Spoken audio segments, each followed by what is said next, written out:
So the judges are here, so we are going to let them speak for what they think are some of the strengths and weaknesses of what they saw, and who they think was the winner of the graduate case competition. Okay.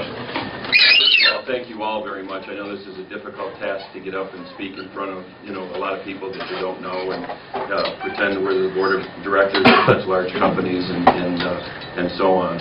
It was very enjoyable from all of our perspectives to sit through and watch and appreciate the nervousness in some cases, but the presentations were tremendous.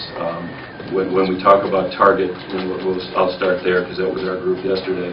I think you guys did a wonderful job with the presentation. Your use of the slides was excellent. The way that you outlined, the issues as you saw them, we thought you did a wonderful job.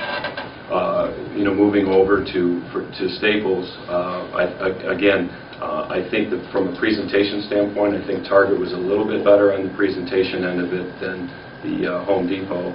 But overall, both groups did a wonderful job. I think Home Depot jumped in on a real positive with how you were going to get and how, Staples jumped in real quick into how we were going to jump into new markets to solidify our core business.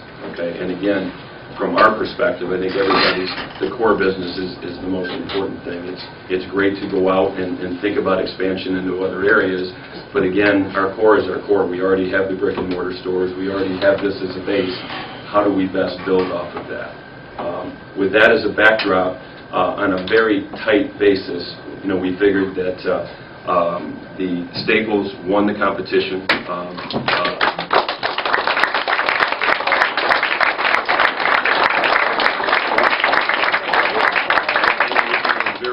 In an overall vote, it was 8.5 to 8, so that's how tight things were.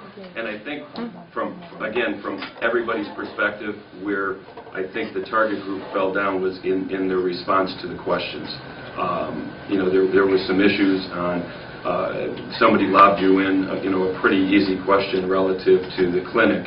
A young lady over here said, what are we going to do with the clinic? Where's it going to come from? You popped the slide up, and it could be a grand slam because you already knew the Affordable Care Act in 2014, and your answer to the question was, I guess this is what we would do. And I think you need to be a lot more authoritative. And I think that's what the Staples group did when they were asked questions. Whether you believe the answers or not, okay, they believed them, okay, and they made it a much more compelling situation. And again, the apparel, we had talked to Target, our group, yesterday a little bit about some issues like where was the space going to come from, to handle the clinic. And again, that didn't really come out in today's presentation. All right, we talked about the apparel. The apparel came up, but yet we know we're struggling with it. But yet that's an area that we're going to put into our Aero stores in the airport. So I think we need to fix something before we expand on one of our key areas of a problem right now. But again, I think it was the questions that really won it, for the Staples group. And if anybody else would like to add anything.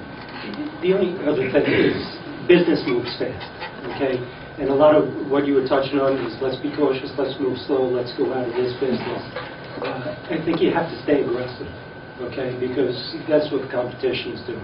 I think it's key to look at the competitors and what they're doing, maybe spend some more time on that evaluation, where they're doing great and where not, and what we can do to improve against them.